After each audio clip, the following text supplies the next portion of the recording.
Good afternoon, everybody. John Losey here. We are live at Brother Rice High School for today's action between the Brother Rice Warriors and Orchard Lake St. Mary's. I am your host, John Losey, on my YouTube channel, Losey. We have music in the background. We went early today because I think we've got this figured out, if you can believe it, folks. I know. I'm shocked as you are. We've got extra time. I mean, I don't know what to do with myself. I've got things taped up here. It's like legit. So, we got 8 minutes and 55 seconds remaining before we tip this one off. So, we'll just let it run here, and we'll be back in a little bit.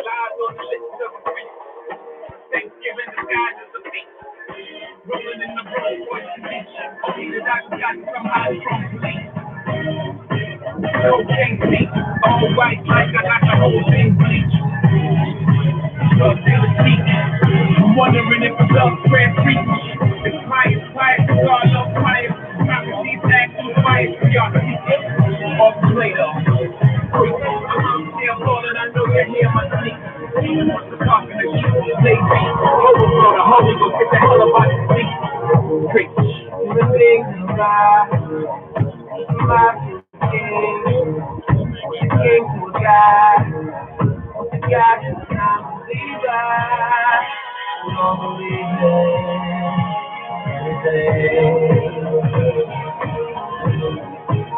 She make it out alive. Alright.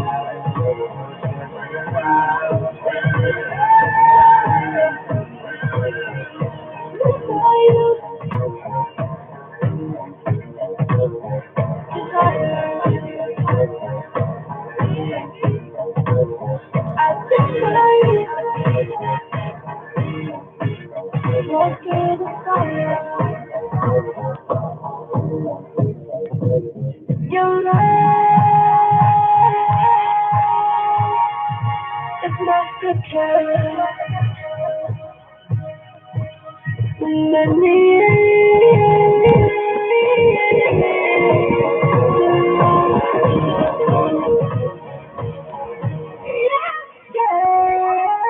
Coke on a black skin, make it strike like a zebra. I call that junk fever. You on that control threesome, just roll the weed up until I get me some. We formed a new religion, no sins as long as there's permission. And deception is the only felony. You never nobody without telling me. Sunglasses and Advil. Last night was Advil. Something coming up 5 a.m. I wonder if they got cash still. Think about the girl in all leopard, who was rubbing the world like Kiki Shepherd. Tattoos, one red, no apologies. The other said love is cursed by monogamy. That's something that the pastor don't preach. That's something that a teacher can't teach. When we die, the money we can't keep, but we probably spend it all because the pain ain't cheap. Preach. The king to the lie, the lie to the king. The king to a guy, the guy to a non-believer, who don't believe in anything. We make it out alive. Alright.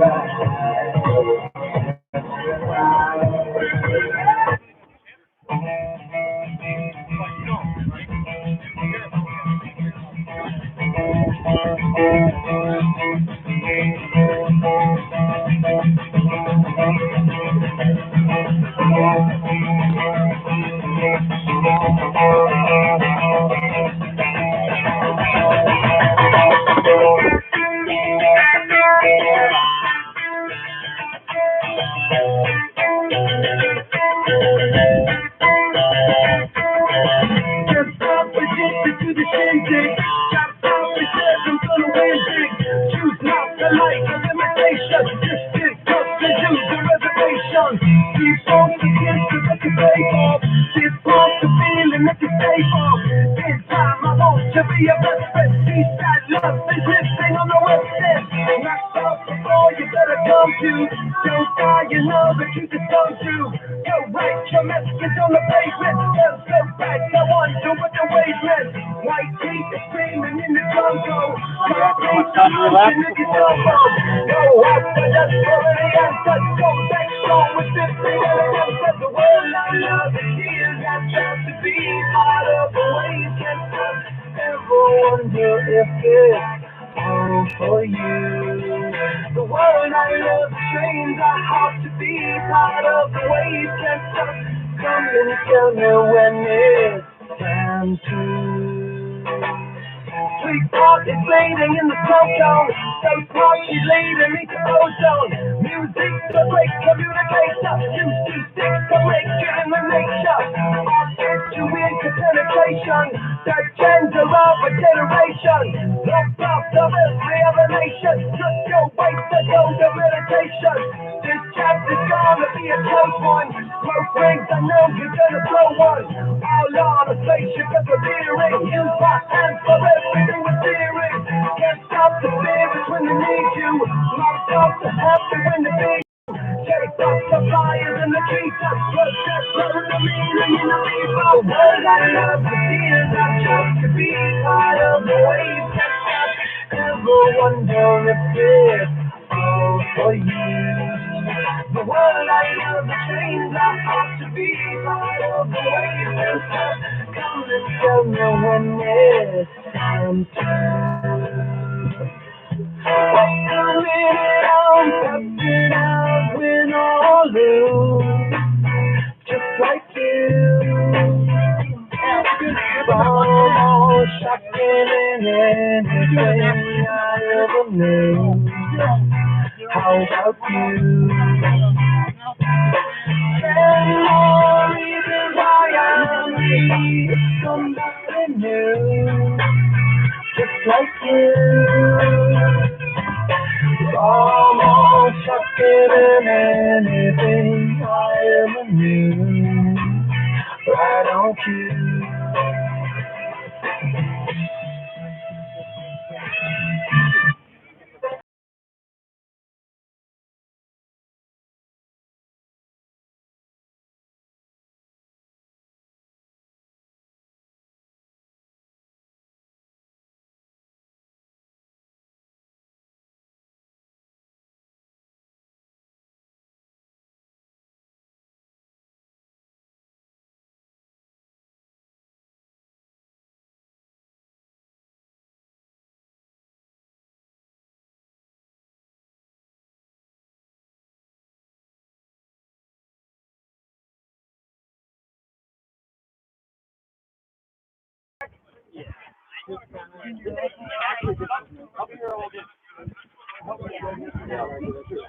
So yeah, I mean, the win-win. Yeah. Yep. I don't believe in our yeah. Just like the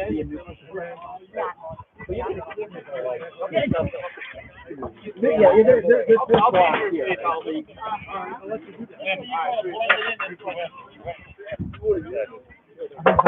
Restaurant. Huh? I don't need it. I'm just gonna put this on the back right here, guys. Roger that.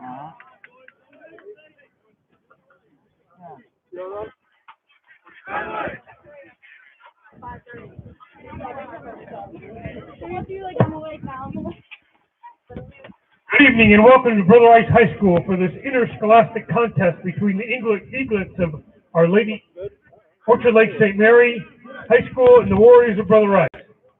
Both St. Mary's and Brother Rice strive toward good sportsmanship and a spirit of healthy competition. We ask all spectators to help both schools in our efforts to play this game in an environment of educational athletics and in support of our mission as Catholic schools. Your cooperation and support are most appreciated. In compliance with executive orders and MHSAA regulations, all fans and participants must wear facial coverings during the game. To comply with social distance guidelines, we ask all fans to maintain 6 feet of distance when not with family members. Hand sanitizer dispensers are available throughout the seating area, at the entry, and on the field. Furthermore, in order to assure compliance with the regulations governing the number of spectators allowed at sporting events, At the conclusion of this game, we will clear the stands of all spectators and ask you to exit to your right. No spectators will be allowed near the bench area. Please stand, and gentlemen, please remove your hats as we pray. In the name of the Father, and of the Son, and of the Holy Spirit, amen. Loving God, before we engage on this field of competition, we pause to give you thanks for our many gifts, our families, our education, our liberty, and our faith, to name just a few. We pray for all who have less than we, especially those who have been marginalized by poverty, racism, violence, and other injustices. While we thank you for this opportunity to enrich ourselves through athletic competition, we remember those around the world who have been harmed by the COVID pandemic and ask that you keep safe those who have sacrificed much to care for us. Through the intercession of St. Anne, the patron of the Archdiocese of Detroit, instill in us the heart of our greatest champion, Jesus Christ. We ask this through Jesus, our Lord and brother. Amen. In the name of the Father, and of the Son, and of the Holy Spirit. Amen. Please remain standing as we honor our country in the playing of our national anthem.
We are looking live at Ambrose Field on the campus of Brother Rice High School in Bloomfield Hills, Michigan, for today's lacrosse action featuring Orchard Lake St. Mary's. The Eaglets come in to face the Brother Rice Warriors on their home field. Good evening, everybody. My name is John Losey. Thank you for tuning in tonight. We've got a Catholic League battle between arch rivals. Orchard Lake St. Mary's coming in here led by head coach Greg the Bull Durham. Throw it at the bull, as I like to call him. Greg Durham and the Eaglets coming in here at 1-2 on the season. The Warriors coming in at 3-1. Brother Rice coming off of a stellar victory over Heartland on Saturday, where the Warriors trounced the Eagles 17-8. Head coach Greg Durham and the Eaglets in their previous game lost a tough one against that scrappy bunch from Saline, 12-11. They picked up their first win against Walled Lake Northern in another close one, 5-4, and they dropped their first tilt against everybody's good friend from Rockford, Mr. Mike DeWitt, and Rockford 9-2. We're about to get this thing going. I hope everybody can see. I know we've got a good camera going this time, but we have had the absolute debacle of broadcasts for the previous couple of weeks. And I think we're steadily improving things. And the Warriors now are going to be on the defensive end as Orchard Lake St. Mary's is going to take possession here. Number 44, the Eaglets, Mr. Nick Williams. He is a key man to watch in this one. Feeds the crease. Oh, good save there.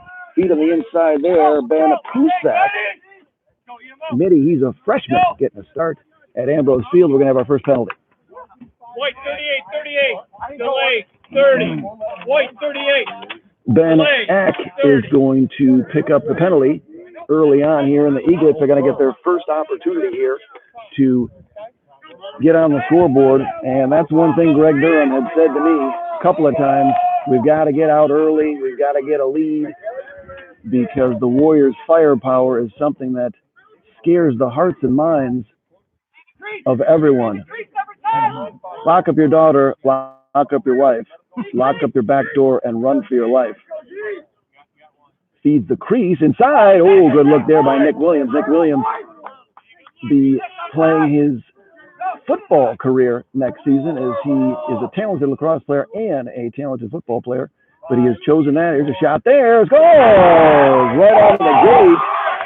That freshman, Ben Pusak, puts up the Eaglets up on the scoreboard, and they take a 1-0 lead on a man-up goal. Pusak from Williams at 11:08 to start this one. One of the concerns for head coach Ajay Chawla coming to this one was such an emotional high on Saturday against Heartland, a game that people around the state have been wanting to see for at least 4 years now. Warriors came out and just really played well in that ball game and took it to Heartland pretty good. And so that possible letdown for the Warriors emotionally was a concern. Warriors get a key cog back in the lineup today as number 26, Paulie Fortino, whose father happens to be my crack statistician, crack technology wizard, crack joke maker, crack addict? No, not a crack addict. Not a crack addict. Number 4 for the Warriors. I like to call him Bork. And there's going to be back behind is the duds of the duds. The duds back to Mr. Hunter Plunky. And Plunky had a trick. Plunky bounces off someone's helmet and will cascade out of bounds. The Warriors will retain possession. As I mentioned, the Warriors coming in here 3-1, a difficult loss down in Cleveland, where they lost to St. Ignatius last Thursday.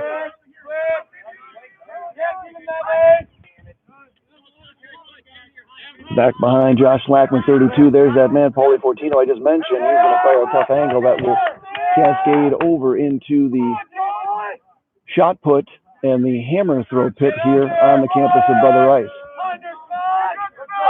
10 minutes remaining here in the first. Eaglets up 1-0. It's Josh Slackman with it.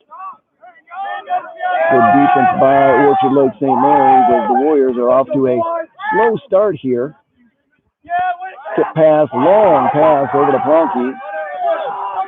And the Warriors are methodically taking their time in this one.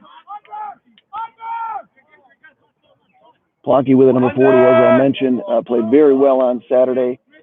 Hat trick for him on the day. Fortino making his return. Fires back over there as a skip pass. It's going to cascade and almost get out of bounds. Kicked over there by Bork. And the Warriors are bumbling it around over on the sideline. And the Eaglets will pick up the turnover. And here they come, speeding towards the offensive zone. There's that man again, Ben Pisak. Another man to watch here up top, number 33, Casey Kajowski. Joe and Susan Kajowski, pillars in the community, great people. Joe makes a mean hamburger, makes a great hot dog, cooks food for the boys, I hear. And there's Williams again. Williams, a big boy, inside scores. Nick Williams scoring and knocking his teammates over on the celebration. And the Eaglets jump all over the Warriors as the Warriors clearly coming out flat-footed against Orchard Lake St. Mary's. And they will take a 2-0 lead.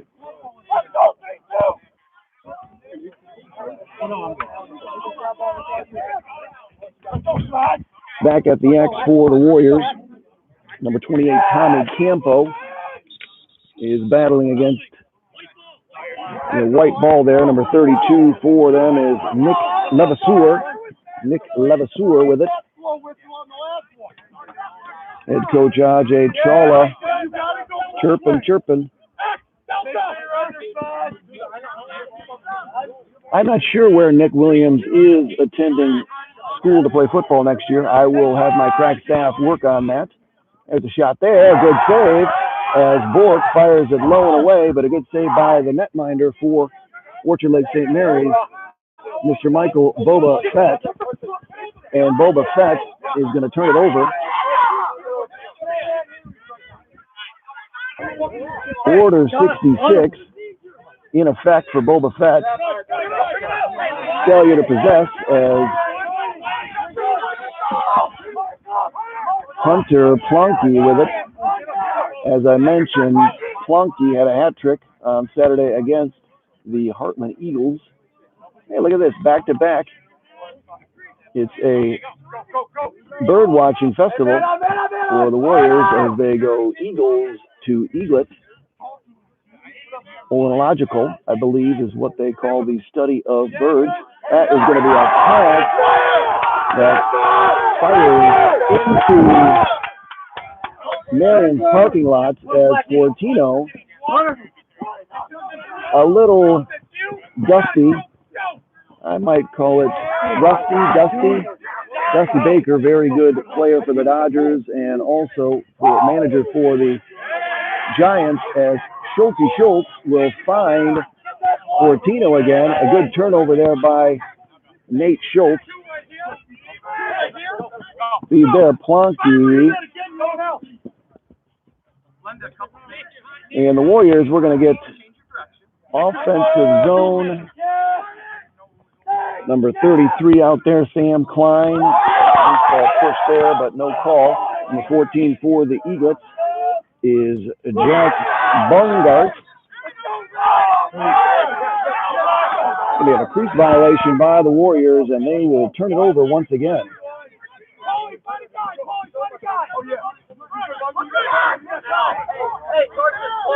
Pass there to someone going out of bounds, and 16 could not catch that. As Logan Smith was coming off, their defender tried to hit him, but he was standing out of bounds. And I am not a rule expert, but you can't catch the ball out of bounds. Shot there, good save. As Boba Fett makes a nice save there. As Bork, and there's an errant pass into the middle, which is always a problem. Ben Eck had it, goes to Plunky, and Plunky has a shot that is corralled again by Mr. Boba Fett.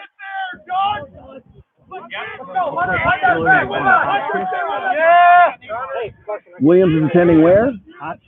Hotchkiss? I am not sure.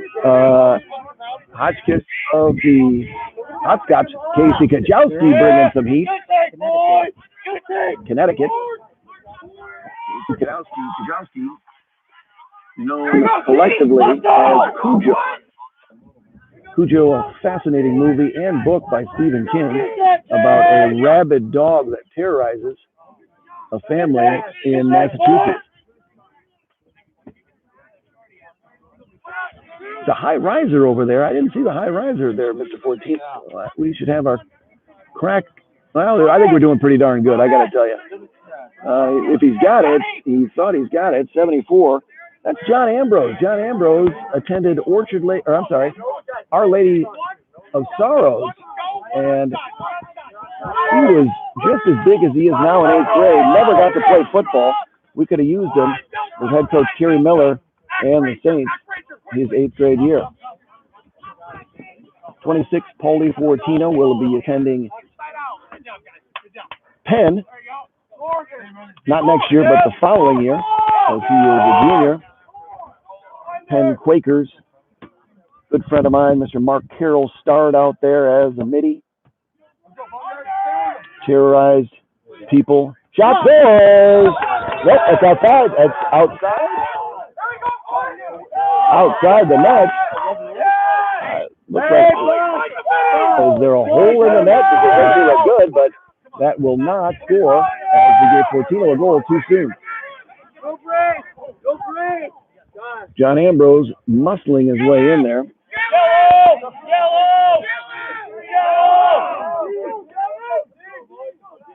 12 over there, Joey Schmaltz will be attending the University of Detroit Mercy next season to continue his education and his lacrosse career for head coach Chris Colin. Williams battling Joey Schmaltz. That's a epic battle of power and strength, power and control.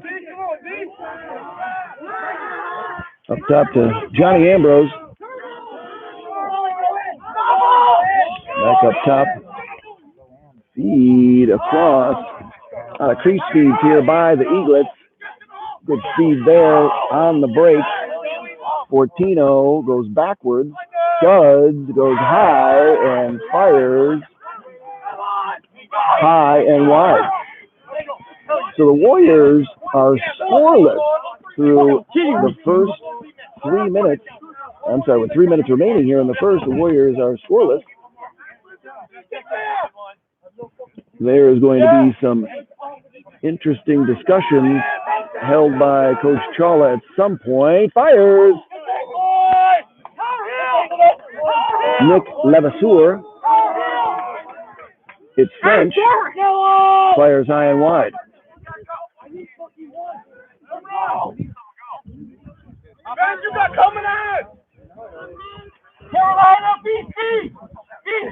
Head coach Greg Durham yelling out instructions. Greg the Bull Durham, throw it at the bull.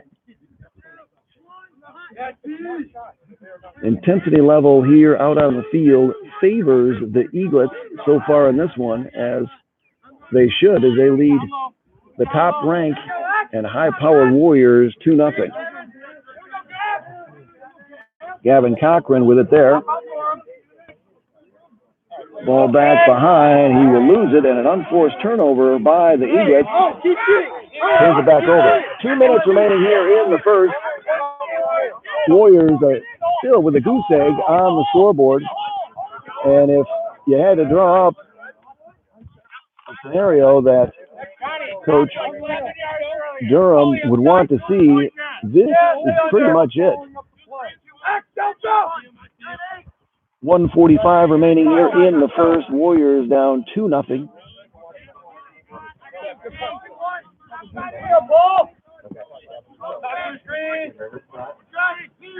Fortino with it. Fires back behind. Dudley. Going to get a crease violation back behind by Dudley. Another turnover for the Warriors. While I'm not counting, I'm going to put it in the 5 to 6 range of turnovers to start this one. Loose ball goes down, it lazily goes over, and number 15 with it is Joe Jenga. Feeds, oh, that was a good look there, as that man, Ben Cusack, was free and clear. Warriors break out here, Schlackman, 32, Schlackman. He's going to get set, and we are under 1 minute here in the first. Eaglets 2, Brother Rice 0.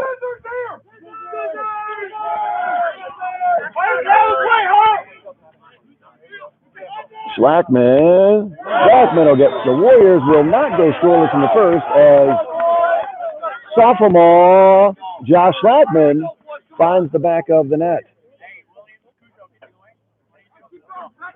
2-1 here. Eaglets on the lead, in the lead, and on the lead. Let's go.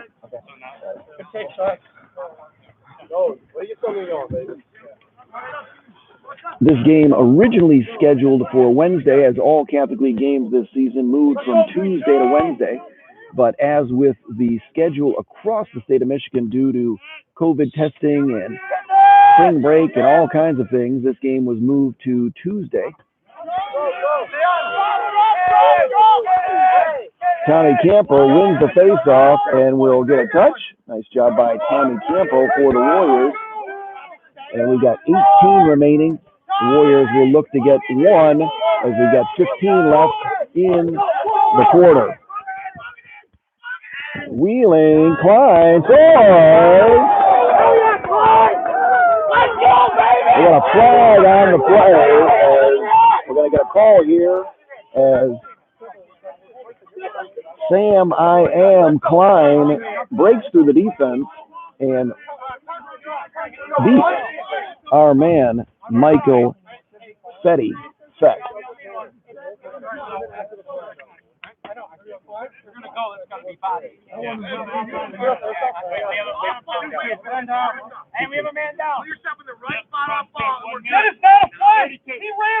We got a cross-check penalty on the Warriors. No, I'm sorry, that is on 2-2 here in this one. Man down. So we're going to get a penalty here on Orchard Lake St. Mary's, a and one, as the Eaglets get called with a cross-check. 32. So we got a cross-check on Orchard Lake St. Mary's. Officials trying to keep the peace here. Greg Durham not happy with that call, as he said he ran into him, which is always fascinating.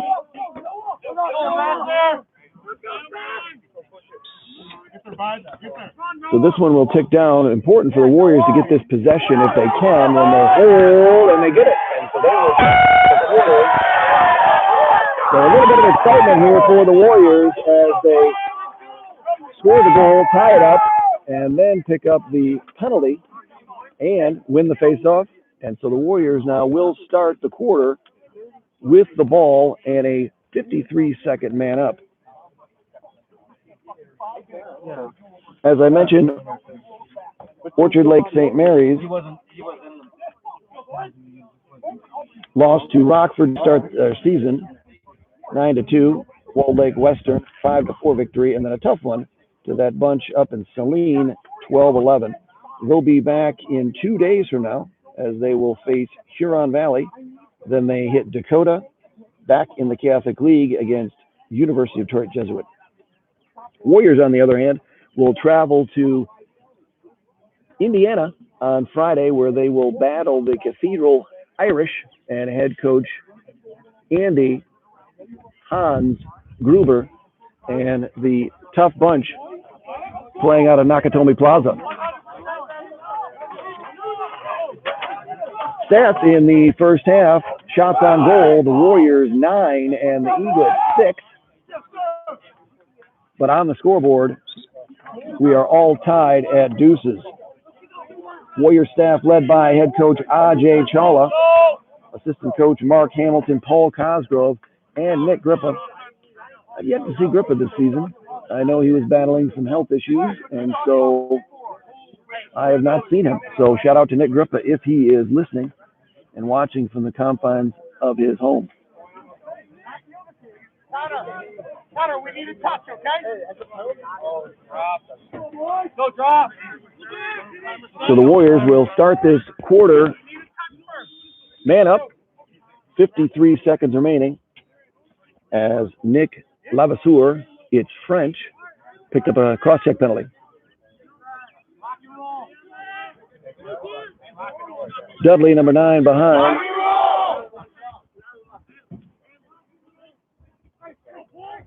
.37 is McNulty, as Christian McNulty finds his way onto the field.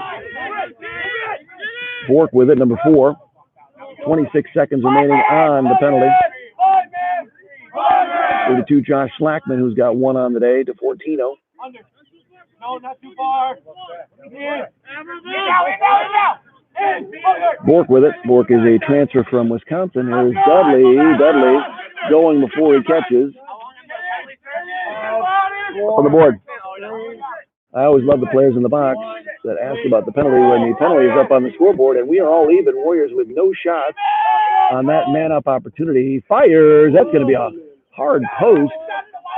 and that's going to be, all right, well, that ball off the shot was not going to be an over and back.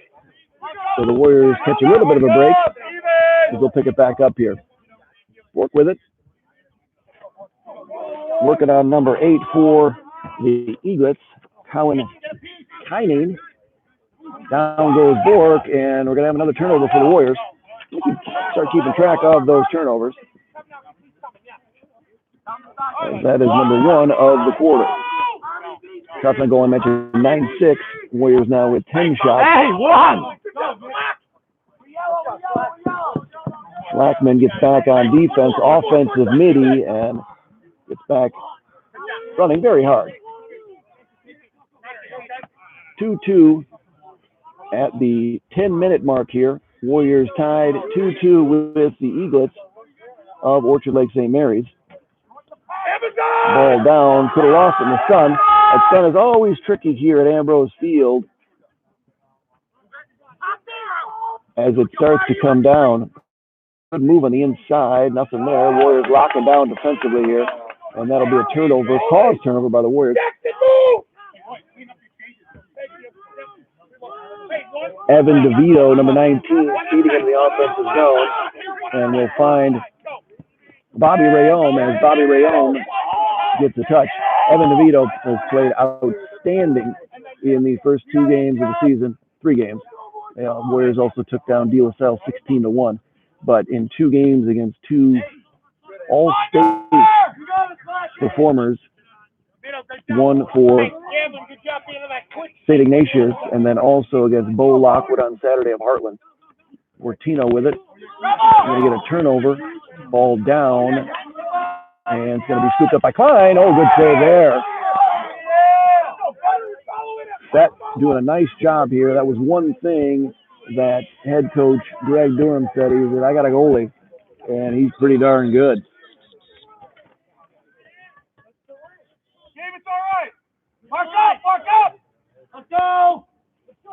8:54 remaining here in the second. We are tied at deuces. And in terms of what the Warrior coaching staff was looking for, I don't think this is it.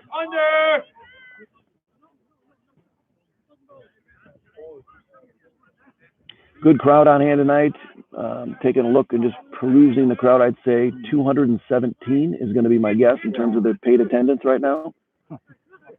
Rayome, a little tiptoe through the tulips, avoids the crease. Oh, I thought he tiptoed through the tulips and got around that big oval. But the official was Johnny on the spot, and he says, no can do, goes over to the Eaglets. Little windy here on the field. I, of course, did not dress appropriately on that one. Will fly into the Eaglet bench. So turnover for turnover has been the theme so far in this one as we sit at 2-2. Klein on the day has 1 goal, and he will get in there and do a nice job and get a touch.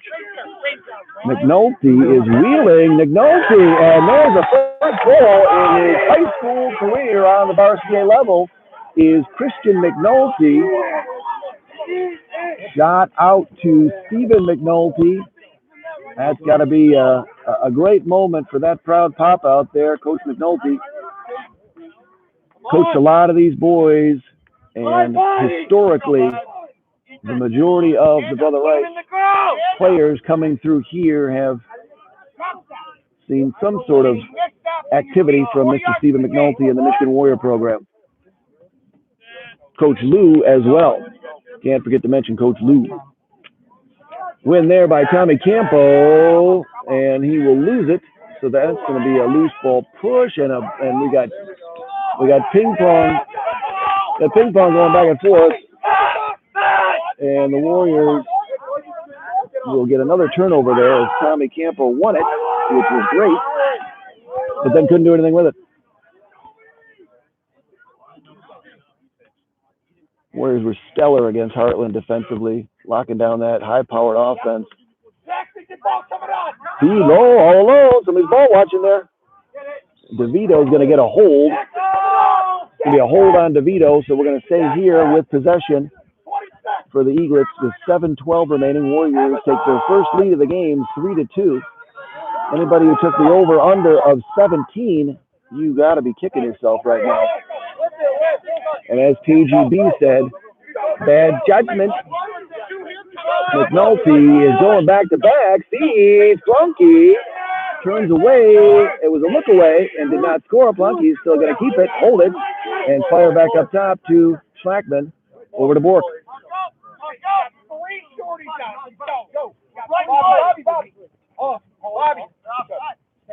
Fortino stepped in, then stepped out. Rayom in. Rayom, Schlackman, Bork, Plunky, McNulty, and the Duds. Zach Rivers at the post as the Warriors get another shot on goal. That one is not going to be over and back. And why we didn't pick it up, I am unsure. And speeding to his own, Nick Williams fires. Shot scores! 2-3. Alec, don't call me Splenda, Blenda, takes a good feed from Nick Williams, and we will tie this one up at 3.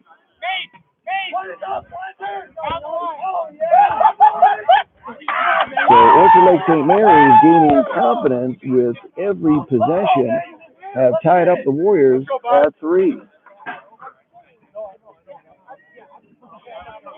Warriors missing a slew of players while they picked up Fortino on the return on the comeback on the mend. Seems that Zach Rivers is not available today. Lance Williams out with a knee injury. Also missing Parker Pawinski. And the third player we are missing is Quinn Callio.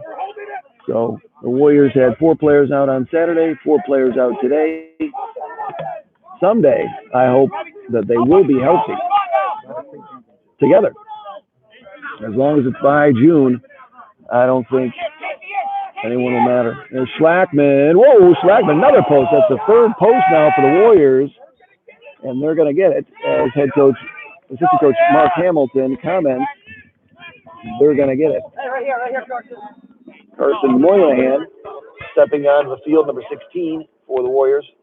Played very well on Saturday. 5:22 left in this one, and we're going to get a penalty here coming up on Joey Schmaltz. Looked like a slash, and the Warriors are going to go man down. And we're going to get another push here. We're going to throw more flags, and it is like a parade of flags. It's like a piñata, as there are now 4 pieces of laundry on the field. So the Warriors are going to go 2 men down here, I believe. I mean, I would hope so with that much yellow on the field.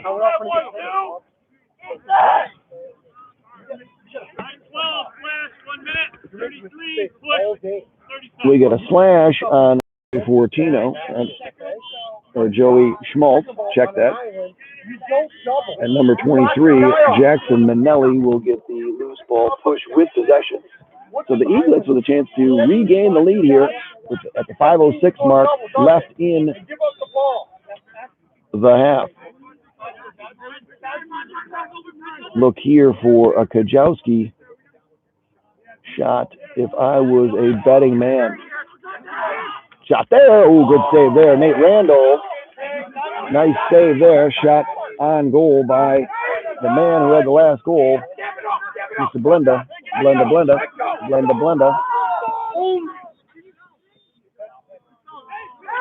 Going to call an illegal screen on the far sideline. Coach Chawla doesn't know what it is. Interference.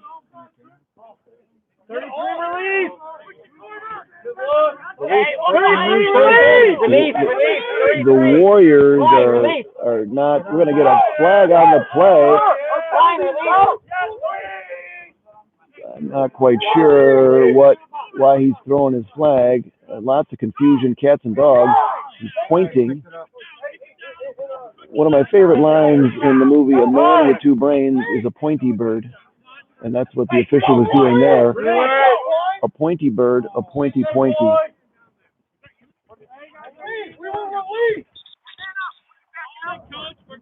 Okay, thank you. A lot of dialogue going on here, and the referee picks up the flag. He's doing his job. I mentioned on my last broadcast, got to take it easy on the officials. We've got a critical mass shortage of officials for the game of lacrosse. If you're a young guy out there looking to earn a couple of dollars, take your girlfriend out for a little pizza pie, maybe at Buddy's Pizza. I would suggest trying to learn the game of lacrosse. Come out here, make some dollars, and get her that large pizza rather than that medium. 4 minutes remaining here in this one. 3-3 tied. We're going to get play without his stick and a turnover by the Eaglets.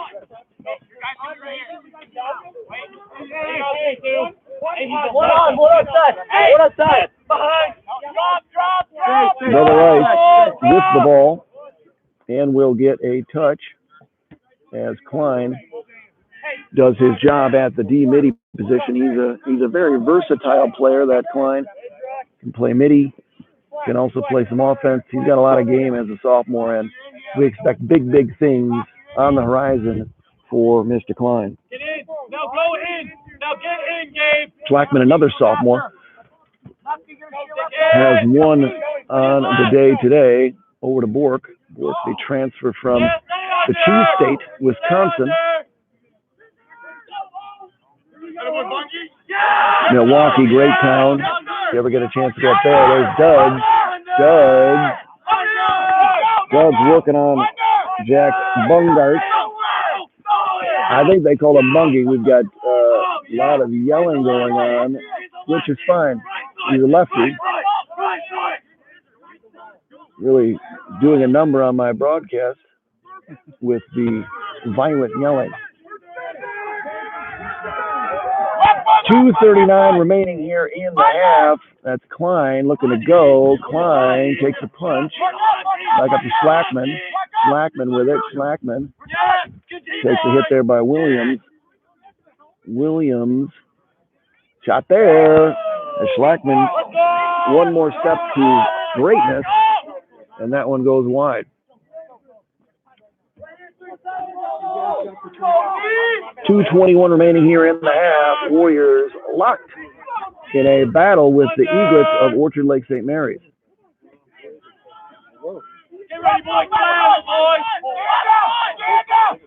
McNulty feeds inside the crease, and that was going to be picked off by the Eaglets. And they've got the opportunity here with 1:55 remaining to take a 4-3 lead potentially. Lots of emotion by the Eaglets. Timeout by head coach Bull Durham, as the Bull will take a timeout with 1:45 remaining here in a 3 game. Taking a look around the state, last night we saw Bedford lose to Saline 18-0, a tough loss for the Bedford squad. Ann Arbor Skyline remains undefeated, as Greg Norman up there has got the Skylines writing across the sky as they defeated Ann Arbor Huron 16-3. Liggett took down Grosse Pointe North 10-4. Grosse-Ile pulled out a squeaker against Monroe St. Mary's Catholic Central 14-13, and that one was a nip and tuck battle all the way through. St. Mary's CC had led most of the game, and then unfortunately for them, Grosse-Ile came back and pulled it out in the end. Royal Oak Linden defeated Royal Oak in a battle of the Oaks 12-7. Chippewa Valley 7 over West Bloomfield. Livonia United took down Divine Child 8-1. Wallbake Western took down Bishop Foley 15-2, and Gabriel Richard Griffin defeated Salem 5-4. A lot of games on tap tonight. I'll get into those as we break into halftime. But let's get back to live action as the Warriors try to hold off the Eaglets here in this 3-3 game.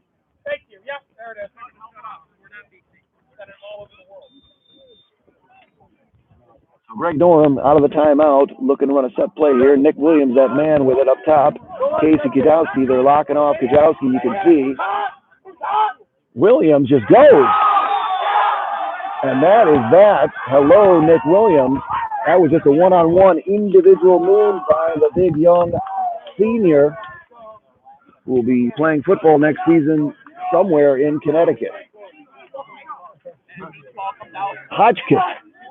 Fortino Johnny on the spot as Hotchkiss is going to get a good football player in Nick Williams. 4-3 Eaglets here at Ambrose Field with 1:33 remaining here. Tommy Campo at the X.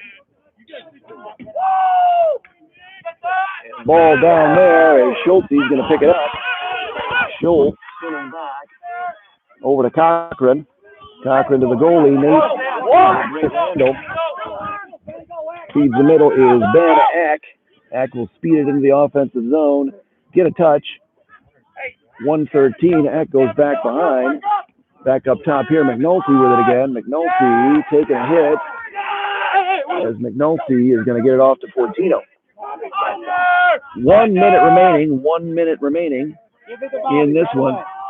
And Fortino with it is going to go right. And here goes Bobby Rayome. Father SDR watching Bobby. Little bouncy bounce goes up over the cage. 46.9 seconds remaining. I'll count you down from 10 when we get there, folks.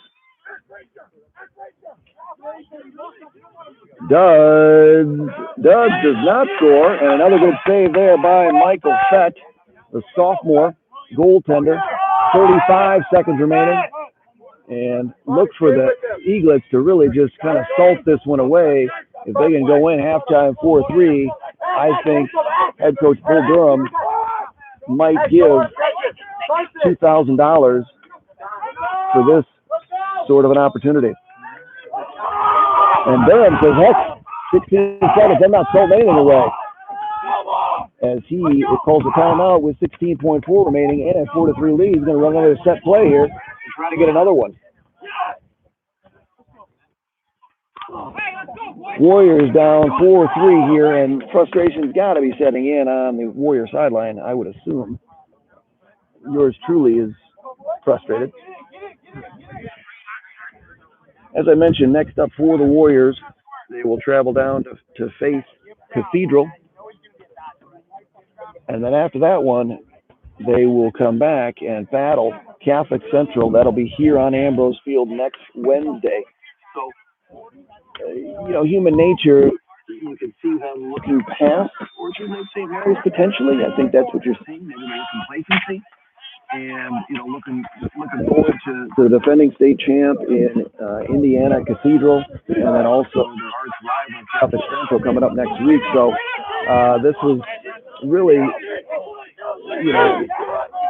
human nature, as I said, is playing down your competition, but that's not typically what Brother Rice does here on the lacrosse field, especially at home. 14 seconds remaining. See inside. Williams, he had a good look. He wants that one back, folks.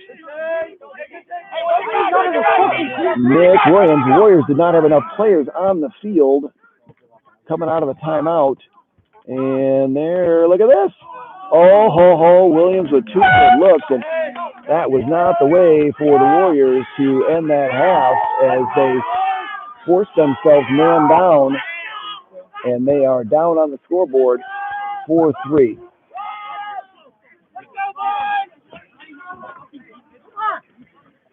Taking a look across the state of Michigan, as I mentioned, a full slate of games. Midland battling Bay City Central. And I will preface the discussion on these games to say I've been tracking the games in the state with the mandatory testing going on and everything within our state that we're seeing on average 3. Hello, sir. How you doing? Good, buddy. We're seeing 3 to 4 cancellations a day in the schedule across the state of Michigan. So when I read off these games, I will tell you that I have no idea whether they faced off or not. So 5:30, Midland was taking on Bay City Central. Midland played very well this season, even though they sit at 0-3. They took Catholic Central down to the wire 10-9, and they held CC scoreless for the entire second half. Also at 5:45, faced off was Grand Rapids Christian and Reese Puffer. Reese Puffer coming in at 2-0. 6 o'clock slate. Battle Creek Penfield was battling Battle Creek Lakeview. But if I read correctly, I think Battle Creek shut down. I think they may have taken advantage of the pause issued by Governor Whitmer. Recommendation by Governor Whitmer Mallory. Flint Powers 0-1 against Davidson. We had Hudsonville battling Traverse City St. Francis. Traverse City making the trip down here to battle Hudsonville. Lapeer and Grand Blanc going at it. Grand Blanc undefeated, playing very well up there. 3 victories to start the season. Portage Central battling Harper Creek. St. Clair against Sterling Heights Stevenson. At 6:30, we were supposed to have the game of the day, which was Forest Hill Central welcoming in Brighton. That was going to be an epic battle in the state of Michigan against 2 very, very talented teams. Unfortunately, Brighton was forced to back out on that one. Schwartz Creek battling Goodrich. And then at 7 o'clock, you've got Forest Hills Eastern, which is an extremely talented team up there. Head coach Zach doing a nice job. Really a good team. They were the state runner-up in Division II 2 years ago when we had a season. Battling Caledonia, coming in at 3-0. So if I had to take a gander and make a selection on the game of the day over there on the west side of the state, I would put my money with Forest Hills Eastern and Caledonia. Right down the street from here at 7 o'clock, Birmingham is hosting head coach Ron Hebert and the Dragons of Lake Orion. They'll be locking horns in a battle that will start at 7 o'clock. Ron Hebert, been around the game here in the state of Michigan, I think, since the early 40s, maybe? I'm not quite sure. I'm going to have to get Fortino on that to see how long Hebert's been coaching, but it's been a while. As we look at, historically, Ron Hebert, this is an interesting stat that I think a number of Brother Rice alums will find fascinating. Ron Hebert's career record here in the state of Michigan. How many do you think? Like, if we were playing The Price is Right, what would you say? How many wins Ron Hebert has had? More importantly, how many teams has Ron Hebert coached? He has really shaped the lacrosse skills of a number of players in the state of Michigan. Brother Rice, Cranbrook, Notre Dame Prep, and Lake Orion is where Ron Hebert has hung his whistle. His career record, 285 victories, 91 defeats. So Ron Hebert, 376 games he's coached in the state of Michigan, clipping in at 75.8% winning percentage. Pretty strong. I got to tell you, that puts him on the all-time coaching list, and that is recognizing coaches that have coached over 100 games. He is 7th on that list.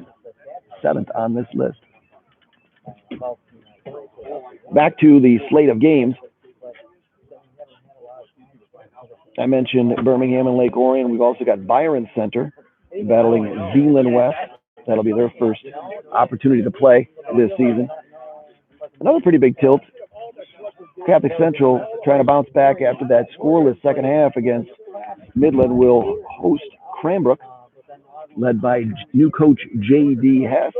Cranbrook still stinging potentially from a 25-5 defeat at the hands of the Brighton Bulldogs.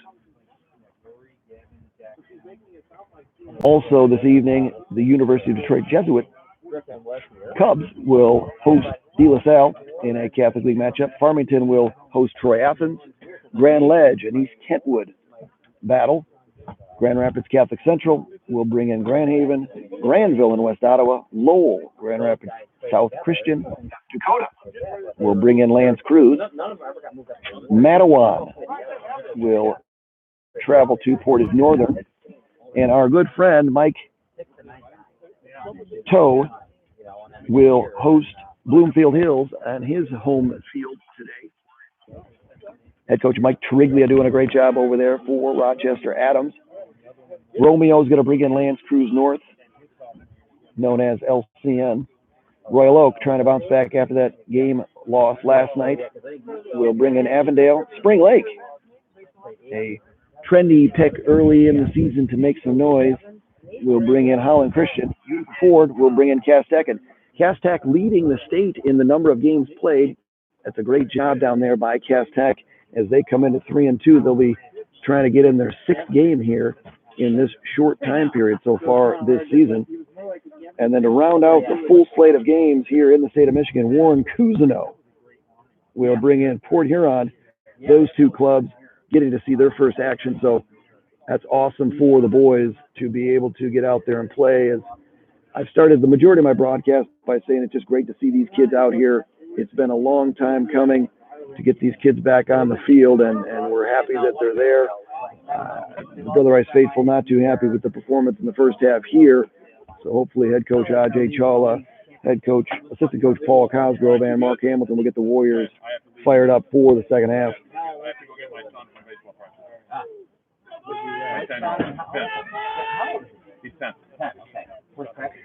Temperatures dropping here on Ambrose Field. Typically, I mentioned on Saturday that the turf actually increases the heat on the field usually by about 10 to 12 degrees. So if that's the case, let me just get my calculator out here. I'm going to say it's 40 degrees right now. If it goes the other direction as well, my crack staff have a temperature. 63 degrees with the wind brings it down to 50.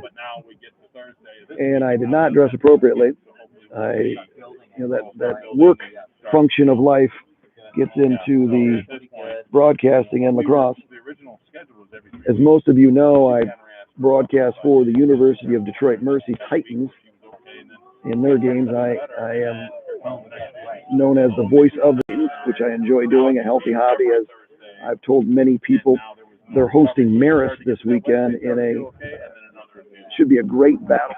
Marist only played one game this year, as they have been, really, it's not even the players that have been hindered by COVID positive tests, but their campus. And so week in and week out, the poor players out at Marist have been shut down due to positive tests across their campus out there. So hopefully they get into the D and are able to get it going with head coach Chris Coleman and the UDM Titans. She rang the bell, man. She rang the bell. Oh, who'd they beat? Oh, there was all kinds of things on the car. And the funny thing is, I picked her up. Oh, the Akron Zips fell today to the UDM Titans, women Titans. The women Titans, double overtime in a barn burner in double overtime. Sounds like a great one. We'd show you highlights, but we don't have that kind of technology, folks. I mean, we are just pleased that we've got decent audio and obviously a great camera, because my webcam just was not cutting it. My good friend John Fry was just disgusted and was not happy. I felt threatened by him, by his angst toward the quality of the video camera, and I was setting my alarm every evening ever since that game down in Indiana. So we're back at it here, folks, as the Warriors will make their way back onto the field. Down 4-3, 12 minutes. I thought about walking down to try to catch some audio or maybe interview Coach Chawla, but I did not think that ultimately was advisable, as Coach Chawla could not have had some friendly words to say to the team in white.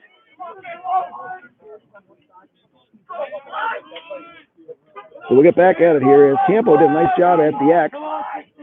Face-offs were not the problem in the first half for the Warriors.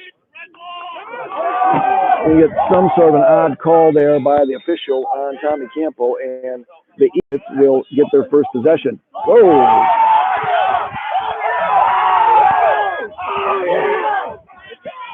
33 Klein gets run over, and the Eaglets take the hit, but then turn it over, and the Warriors are going to speed into the upper zone. You wonder at some point where the Fury alarm is going to go off in the Warriors' head, and and they're going to get it going because right now all the momentum is with head coach Greg Durham and the Eaglets.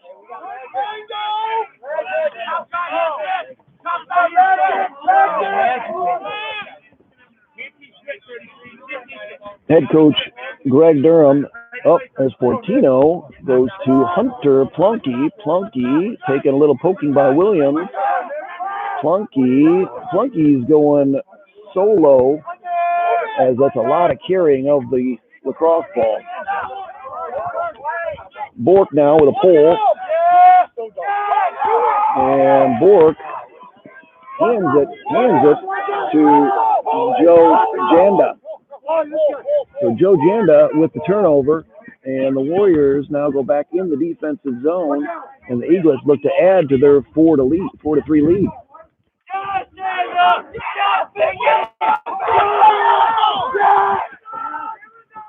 The emotions by the Warriors. There's a pass, good catch there. Skated right on through Carson Newman. And here goes Casey Kajowski, that big senior. He'll be attending Baldwin Wallace to play his college lacrosse. They got a great campus down there at Baldwin Wallace. I'm not sure what they are. There's a feed into the crease, a little bit of a force there by Cujo.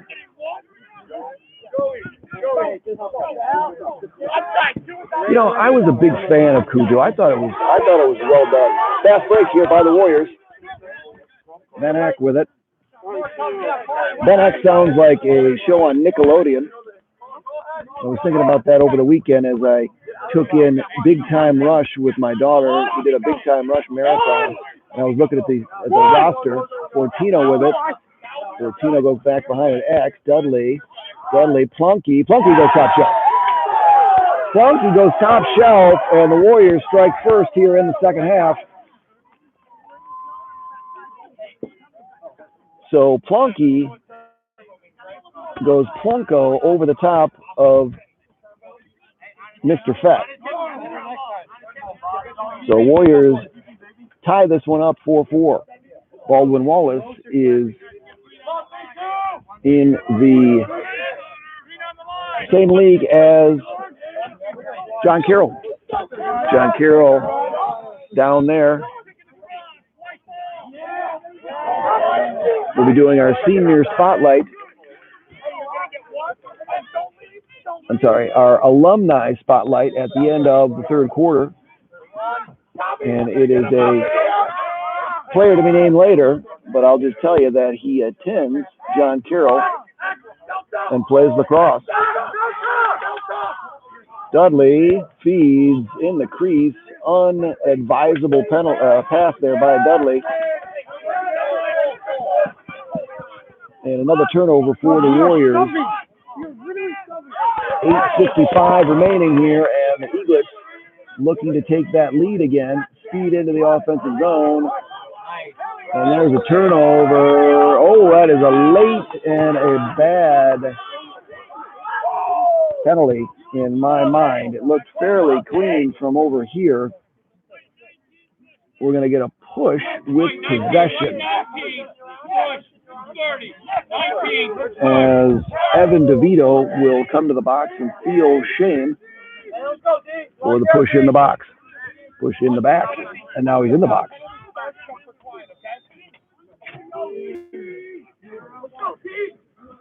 Eaglets looking to go up in this one. 4-4, 8:36 remaining here in the third.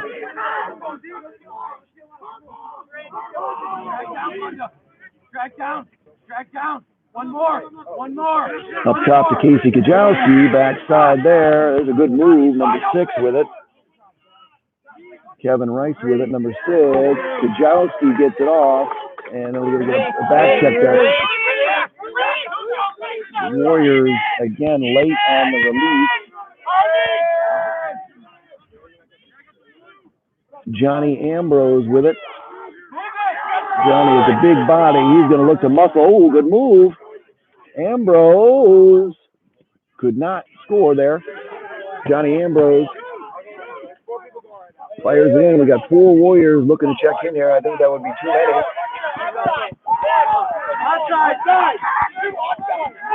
There's that man, Ben Eck, feeding into the offensive zone. Eck and Klein really shown great spunk stepping in for the Warriors at that D-midi position.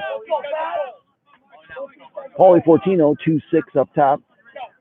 4-4, 7 minutes and 30 seconds remaining in this quarter, the third.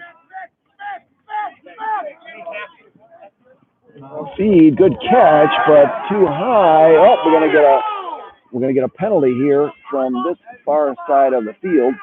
I'm going to guess that multiple flags. We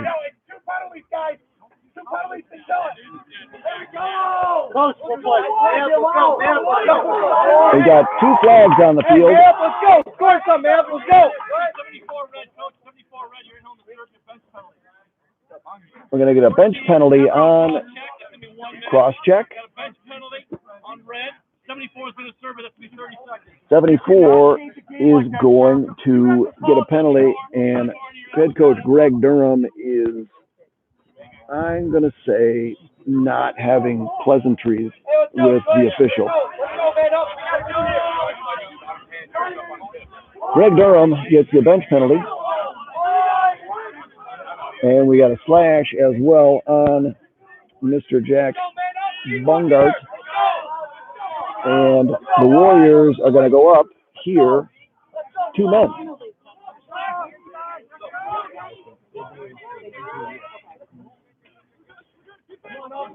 Man up offense for the Warriors have been fairly decent this season. Schlackman with it. Schlackman went the wrong way with it as Hunter Plunky's wide open on this side. Going from there. There's a goal there. There's number 4, Mr. Borkowitz. So Connor Borkowitz, the transplant from the Sioux State of Wisconsin, have the Warriors take the lead finally. What do you say?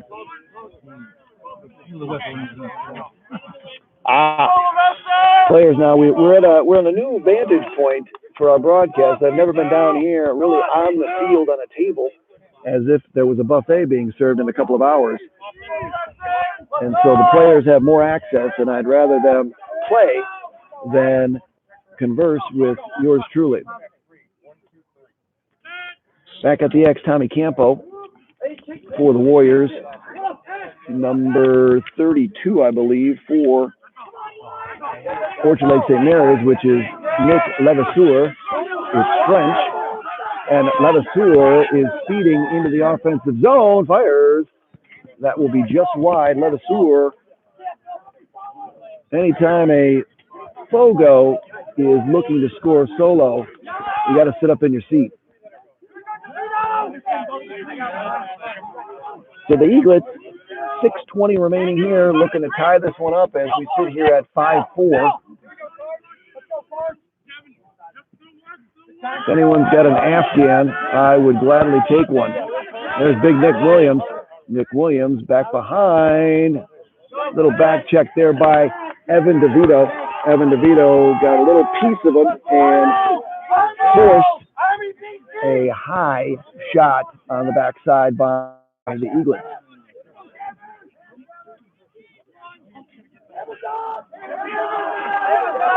(19) Evan DeVito on the ball. He's trying to, it's a little dipsy-do. Ball is, something's going on. That is going to be a ward or a hold. Take your pick. And a turnover by the Eaglets. 5:35 remaining. And the Brother Rice Warriors will feed into the offensive zone, and Mr. Eck will get a touch. Just taking a gander at the picture, looks great. I think we finally figured this thing out, and I've got to be personally happy. 5 minutes left. That's Bork. He's got the last one. A lot of carrying by the Warriors back behind. That's Duds. Duds being battled there by Bugsy Siegel, I heard them call him. Not a sign or a plaque or anything. That man was Mo Green. We're going to get an illegal screen there by the Warriors, and another turnover puts the ball back in the hands of the Eaglets. That man was Mo Green. That one's going to just kind of trickle into the offensive zone, and Orchard Lake St. Mary's will clear another one. I got to tell you, they have not had very much trouble clearing against Brother Rice in this one. Long pole going, losing it, but ground ball down, and another loose ball goes to Orchard Lake St. Mary's. With 4 minutes remaining in this 5-4 game, DeVito he said, hello, I'm not messing around. DeVito's going to go and do the smart thing and get it there. Flonky's going, and Flonky scores. So the Warriors, led by Evan DeVito, takes defense into his own hands. Great check, loose ball, finds Flonky, and Flonky scores. And the Warriors take their first 2-goal lead. So defense stepping up as the offense has been in neutral most of the day today. 6-4, Warriors, 3:56 remaining here in the third. We're going to push. Yep, we're going to get a push, and that will let Orchard Lake St. Mary's. We're going to get a penalty. Not sure what the call is. I don't know what that's going to be. Is it offsides? How many we got out there? 2, 4, 6. But whoa, post. That would have been timely for the Eaglets. Ball. See a whistle. What's the call? Elbow? White 33 delay. I don't know what that was, but I can tell you that Mr. Sam Klein is in the box for 30 seconds, and the Warriors will be man down in this one, winning 6-4. I didn't bring a jacket either. I'm thinking about it to go to the Lake Orion Birmingham game. I might have to go buy one.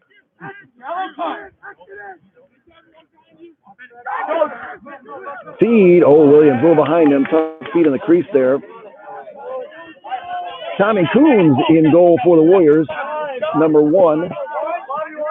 The Warriors do a 2-man split typically between Tommy Coons and Nate Randall. And Eck is feeding into the zone. That fires. That is right into the netminder, Mr. Michael Fett. I'm going to get a late call on a push, I believe, on Orchard Lake St. Mary's.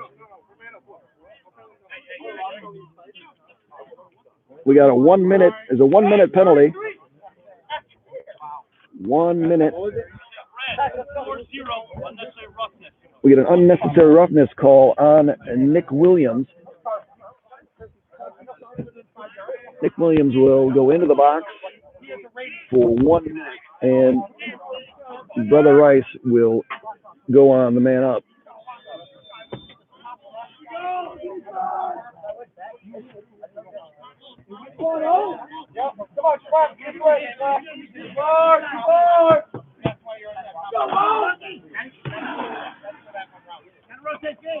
Warriors now looking to add to their 6-4 lead.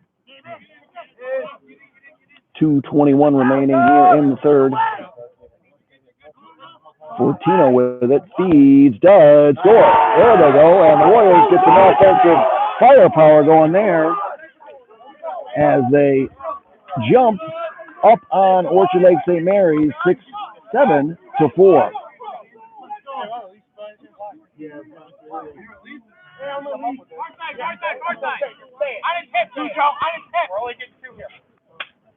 So a costly penalty by Nick Williams, working hard as he could, tried to make a play, and ended up getting a penalty, and the Warriors will go ahead 7-4.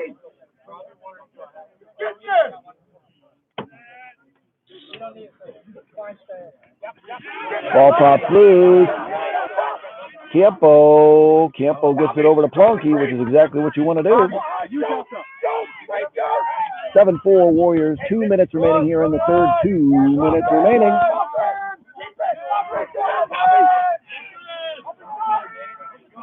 One more. Bobby Rayome, a quiet afternoon, and timely goes lefty. Lefty top shelf goes wide.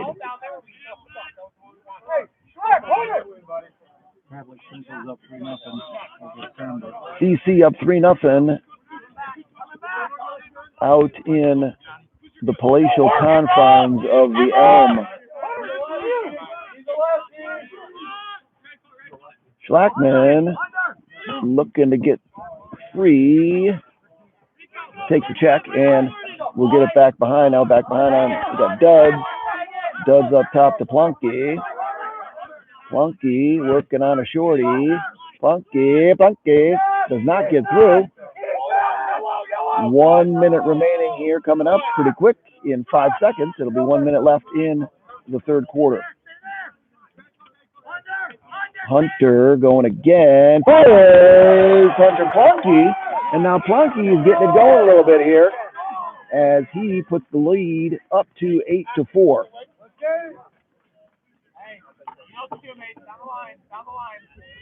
So the Warriors extend their lead to 8-4 here.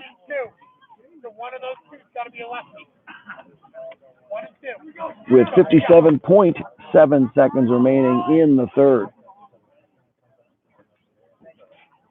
So the Eaglets had a 4-3 lead at halftime. The Warriors have skirted out quickly. Brother Rice on the line, and they've been warned multiple times. No, you take a picture and then you put it out on the line. Yeah, that's Instagram. It's $1 million idea. It's actually $1 billion idea. 40 seconds remaining here. Eaglets trying to get one here before the end of the quarter.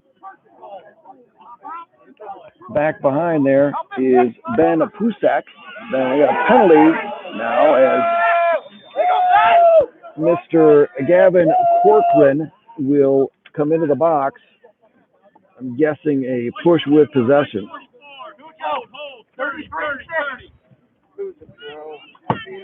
30-second push with possession on 44.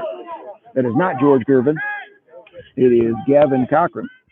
Is it Corcoran or Cochran? I don't know. We could ask him. He's literally right next to us. Literally. Casey Kajowski, number 33, in there for the Eaglets, along with Nick Williams. Those are the two. Good feed. Oh! And Pusak goes behind the back. I guess it's Posak. Posak goes behind the back. And the freshman, that boy, a freshman, we hear from the Eaglet faithful. And he's got 2 in this one. And he chops the Warrior lead to 8-5. That was a highlight reel.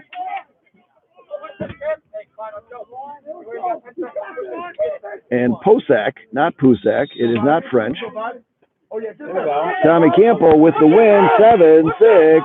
Time ticking, 4, 3, 2, 1. Oh, that was a good hit by Klein. Just yanked a little bit, and that went wide. At the end of 3, the Warriors regain the lead, 8-5, but a goal there at the end of the quarter by the Eaglets makes this closer than it was before that goal.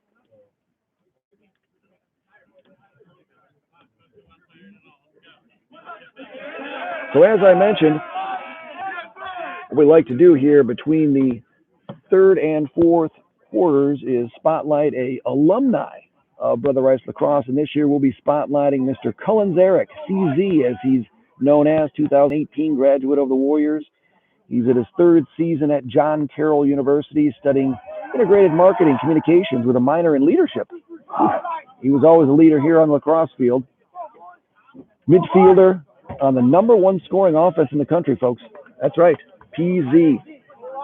His dad, PZ, Paul Zarek, he is CZ, Cullen Zarek. 8 goals, 3 assists at John Carroll. John Carroll sits at 8-1. Hopefully going to secure that 2021 berth in the tournament with an OAC conference title is really what their goal is. Coach Peter Pulaski, Brother Rice graduate, was a grad assistant, and Cullen played for Coach Pulaski for 2 seasons.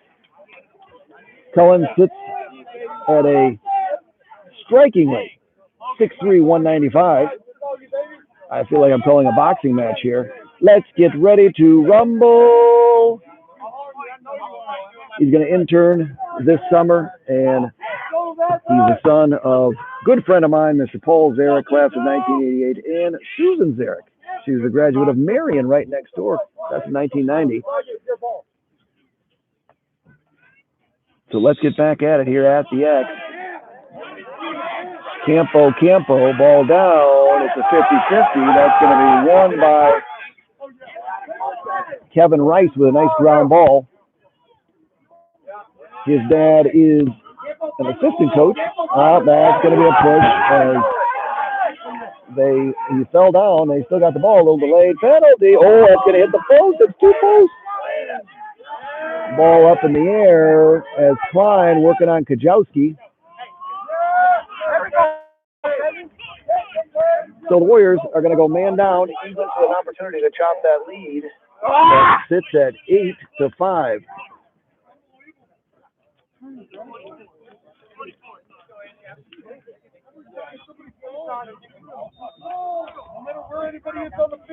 30-second penalty for the Warriors. And Orchard Lake St. Mary's. Oh, feeds him wide open. Oh, DeVito was just in the right place, and Williams thought he had all day, and he did not. Go over. Eck is all by himself. I'd get a timeout here if I was Coach Strala. All right on cue. What'd I say? Johnny on the spot. Timeout before the flag, as Eck was out there all by himself. Not a Warrior in sight. Not a creature was stirring. 10:58 remaining in this one. 8-5.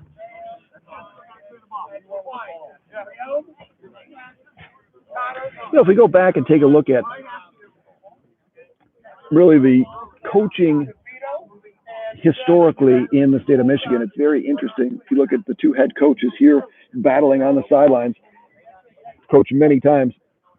Head coach Greg the Bull Durham, he's coached 281 games here in the state of Michigan. Doesn't seem like it, does it? But the Bull has been around a long time. The Bull clips in at 158, 123 for a 56% winning percentage at Northville and now at Orchard Lake St. Mary's. That puts him on the list at number 36 in terms of winning percentages for coaches over 100 games coached.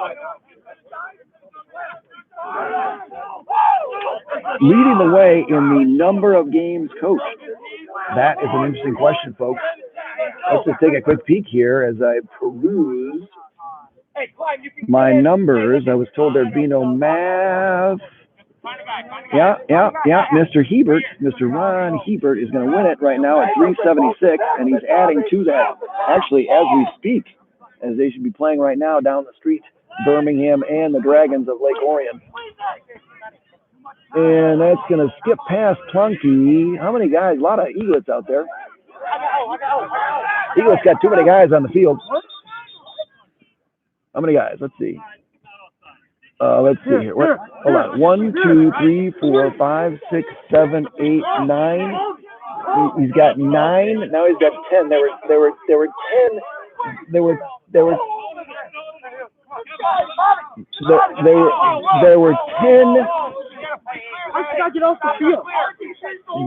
were 10 Eaglets on the field. We've got some problems.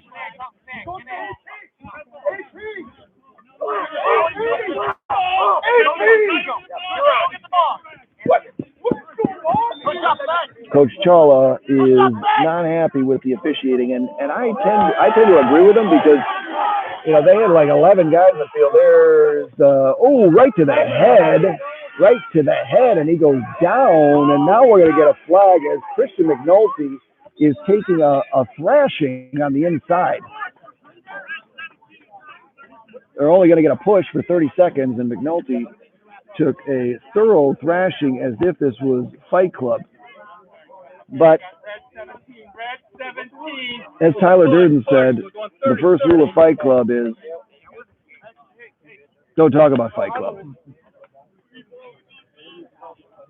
So back to the Fight Club action. 10:38 remaining here. Warriors leading 8-5. And the man up, they got 30 seconds here to pick it up. Schlackman up top. There is Fortino. Eaglets screaming in, because I believe that defender was way 2 feet there. That was an errant pass by, I don't know who. I couldn't see, but an errant pass by the Warriors. Get a timeout. We're going to get a timeout by Orchard Lake St. Mary's. As Coach Durham says, it's in the zone. I'm going to take a break. So 10:14 remaining, 8-5 Warriors. I'm not sure what to make of this so far, but let's go back and take a look at what we were doing there. Our fun facts of the day, our fun trip down memory lane, looking at the coaching records. So I mentioned Ron Hebert leading the pack at 376 wins. Number 2 will surprise, I think, a lot of people. I think a lot of people will be surprised. Who do you guys think it is? Brian Kamiskis. Brian Kamiskis coming in at 348 games coached at Clarkston and also Bloomfield Hills. 209 wins, 139 losses. Now, I only have the top 36, so there could be folks down the list, but I was running late and did not have time to dig farther into the antles that are coaching records within the state of Michigan. 10:14 remaining here in this one, 8-5 Warriors. They are man up, and they're going to double as Casey Kajowski will just speed around and use his speed and strength, and he'll kill off the penalty. And the Warriors now, we are now all even, folks, all even. Under 10 minutes remaining in this one.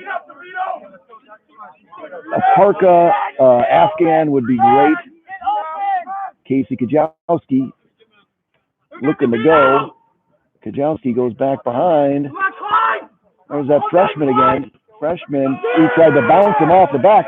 Very creative as he tried to say, I'm going to go 8-ball corner pocket off the back of Tommy Coons into the net, and it did not work out. And there's Coons feeding X. X going to pick it up. And now the Warriors are onside, and we've got 9 minutes remaining in this one.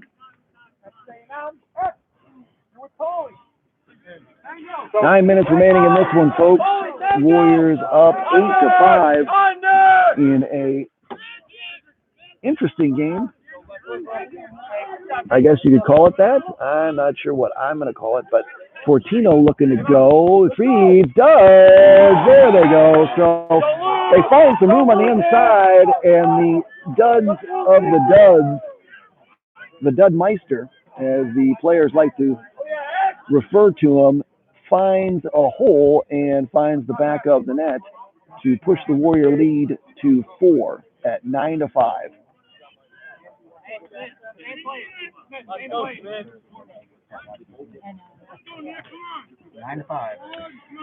I'm working 9 to 5. You know, it was a great movie. It really was. It was, ahead of its time.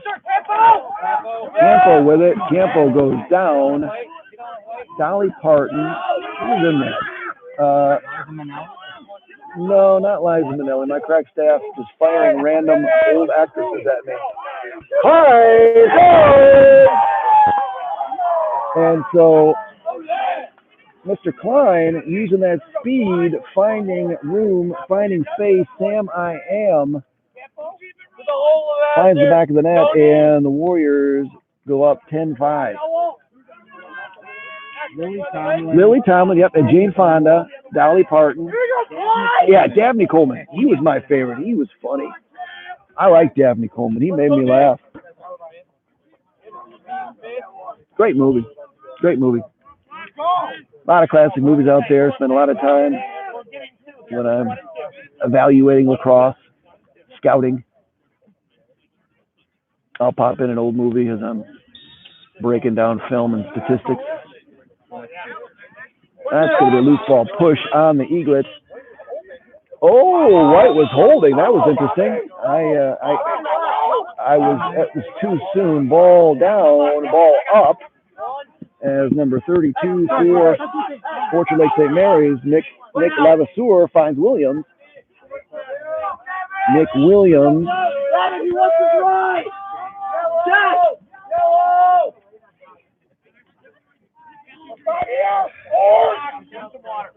Lily Tomlin, born and raised in Detroit. Fun fact there, which I didn't know. Fires! Tommy Coons saw that one the whole way as Tommy Coons showing some leather, and the Warriors at 7:46 remaining in this one are going to have possession. And did they get a touch? I'm not sure, as patience is running thin, and they get a touch. 7:30 remaining in this one as Bork steps onto the field, and Mr. Campo is going to step on and step off.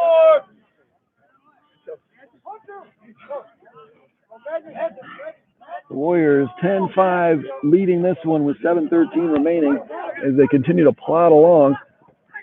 Backside of Hunter Plunky. Plunky's finding more and more confidence as the season progresses.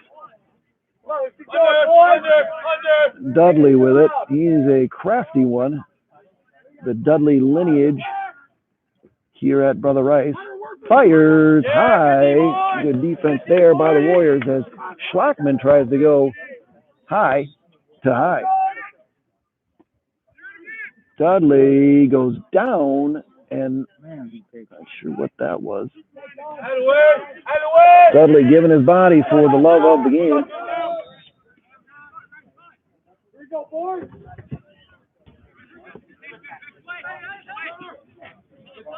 There's Christian McNulty, who's got his first goal at the varsity A level. I saw Stephen McNulty over there. And of course, Stephen wearing shorts, as we all know he typically does, even in this freezing cold weather. I guess in the sunshine it'd be fine, but where we are, it's almost like we're underground. What's that show? Below Zero or Sub-Zero? Sub-Zero. Duds fires at trying to take out somebody on the sideline. That angle was very, very difficult to score from unless he was throwing the deuce. Charlie, think of me fondly. Here comes the deuce. Connor, high heat. Connor, high heat. As he goes top shelf on Michael Fett. So Fett can't stop that one, and the Warriors extend their lead to 11-5. Getting a timeout here by Bull Durham, as he's going to take a timeout to talk about this amongst his Eaglets, as the proverbial air is coming out of the Eagles bubble. Taking a look at the Warriors' schedule as we roll it forward for them. After today's game, I mentioned down in Indiana and the campus of Indiana Tech, home of the Warriors will face Cathedral, come back and play Catholic Central in, I would say, the matchup of all matchups within the state of Michigan. 6 straight years, state championship finalists, and one of the greatest rivalries in rivalries, as they will battle the Shamrocks back here on the 21st of April. Then next up is a tough stretch there. We got Forest Hill Central, head coach Andy Shira, and the Rangers come down to visit Ambrose Field. Then the Warriors will take on the Cranes from Cranbrook, a matchup then following after that with St. Xavier of Cincinnati. And then Upper Arlington comes in here with a powerful squad. Great face-off player. Coach Olson down there doing a great job. And then they round it out with UDJ, Country Day, East Grand Rapids, and then Rockford. So we are under the 6-minute mark, 5:55. Oh, that is going to be a lot of things and flags and people and a lot of contact, and it just sounded loud. Coach Bull Durham wanting a head lock-in. 5:51. Schultz is going to come off. 2 fouls. 2 fouls on White. We got a cross check and then a slash. Now, Bull Durham wants the head shot, but it's not even remotely close. So the Warriors are going to be 2 men down for 1 minute here at the 5:51 mark, and this is the opportunity for Orchard Lake St. Mary's to get one here and chop into the Rice lead. Hey, let's go, boys. Get them go. Here we go, D! Let's go, D! Get up, rotate! Down, need to stop here! Watch screen! Watch screen! Warrior bench being very, very happy. Oh! John Shaw. That is awesome. So, that's all right, because my fans out there bringing me a jacket, because I got to tell you, I am freezing. Rotate, be ready! 5:22 remaining in this one. The Warriors up 11-5, trying to kill off this 2-man. Oh, Tommy Coons. He is the Coons-a-nator. Hater. Coons-a-nator. And now Coons is showing off his wheels, even though he fires it. Tried to throw it into the stands, but Plonky corrals it, and now to get off the penalty and be extremely happy. 4:46 remaining here in this one as Tommy Coons showing what he does, which is make saves and make plays. Coons-a-nator, hater, as he is known colorfully after his father, Matt Coons. Bobby Rayome, they've really locked up, and fires is Hunter Plunky. Plunky trying to let her rip. 4:24 left in this one, 11-5. Brother Rice does. Flying. No, they're calling crease on that one. They did not want Doug flying through the air with the greatest of ease. He is the man in the flying trapeze. Cujo is Cujo. Hey, come, Kajowski steps off, as I mentioned, going to Baldwin Wallace. Great kid. Joe, great guy. Susan, great gal. The whole Kajowski family. 3:51 left in this one. Warriors' defensive intensity has picked up. We got a timeout here by head coach Ajay Chawla, the greatest timeout caller in the history of sports.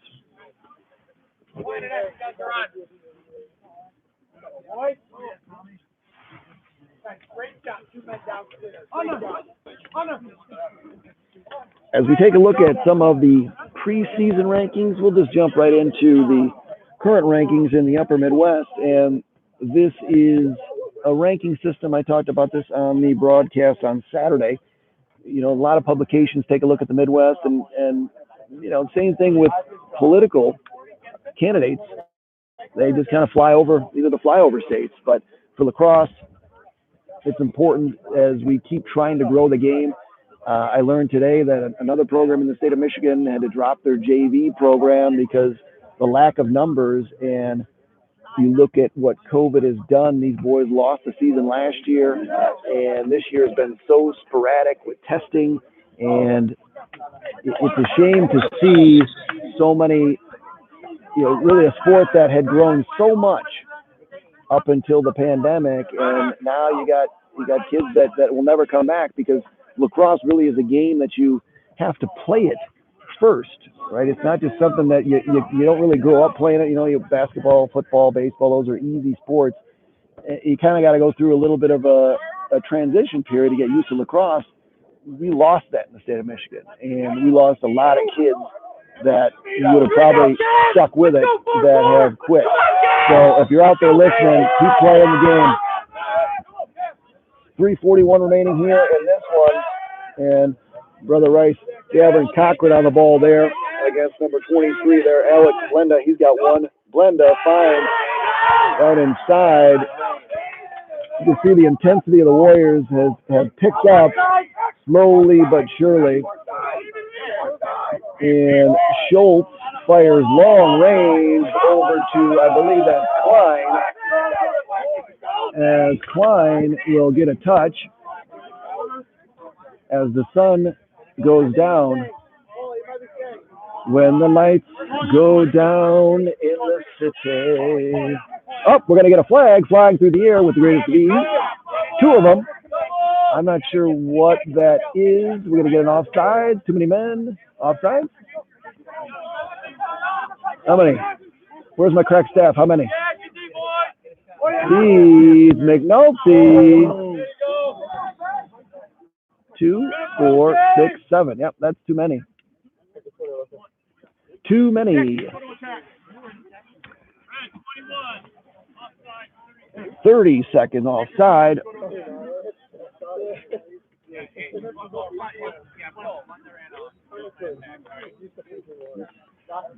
2:40 left in this one, and a shout out to John Fry, who brought me a coat, and I am so much warmer and so much happier, I have to tell you, because I was contemplating just going right home and not going down to the Lake Orion Birmingham game.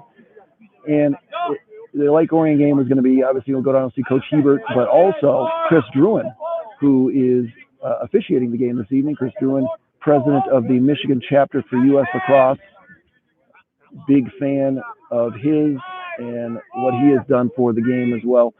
Bork goes to Duds. Duds dipping on the inside. Duds is in the crease again. Yes, he is. So Duds in the crease for the 15th time today. We've got to really expand that circle. I got a couple of ideas that we're just going to change the circles during practice so that he stays out of it for sure. 1:55 left in this one. The Warriors are going to salt this one away, barring a remarkable comeback by the Eaglets. But I think Coach Durham is going to take a ton of positives out of this one, as they held the lead 4-3 at halftime. The Warriors have dominated the second half as they've outscored the Eaglets in both the third and the fourth. Tommy Coons with it. He has made some great saves, a couple point blanks, also made a couple of clears, as now the Warriors will take a 1 minute remaining left in this one. Hope that Warriors are going to salt this one away, it looks like, as there is about to hit the 1 minute on the clock. 1 minute remaining, and Slackman is going fast. And here comes the double by the Eaglets. Dudley behind, Dudley up top, Rayon fires. Oh, another good save there by Michael Fett. And Michael Fett has played very well in this game. really kept the ball. Ball is up in the air. I'm not sure what the call was. It looked like it was just an errant pass up into the sky. Oh, three coming. 38 seconds left in this one. I'll count it down for you if we need to. I'd like to take this opportunity to say thanks for joining me. Hey, if you're watching this, I know we've gotten up to around 60 people at one point. Hopefully, before you guys click off and close out that window on the YouTube on Losa's Locker Room, I'd appreciate if you would subscribe. If I can get to 1,000 subscribers, that's my goal, then I can do this without having to haul out a laptop, hire a cameraman, figure out audio, run cords, and I can just do it off my phone. So I would appreciate it if you would subscribe if you're listening on the replay or if you are just watching live right now, and that'll be it. So that's the whole point. I appreciate it. So that'll do it here from Ambrose Field as the Warriors fight through a lackluster performance against the Eaglets. Give it to Coach Greg Durham and Orchard Lake St. Mary's. They came out with fire and ice, just like the movie Blades of Steel, and really hung in there really well. They led 4-3 at halftime. They did a nice job, and the Warriors got to be thinking to themselves, you know what, that probably wasn't the best thing in the world for us playing today. But, you know, shout out to Greg Durham and the Eaglets. They fall 11-5 here to the Warriors, and the Warriors' next game will be up, as I mentioned, in Indiana, where they will face Cathedral on Friday night. We'll be back on the same channel, same bad time, 7 o'clock from Indiana. I appreciate everybody. Thanks for tuning in. As I said, subscribe on your way out the door. I appreciate it. Have a great evening, and God bless. You clear? We are clear. All right.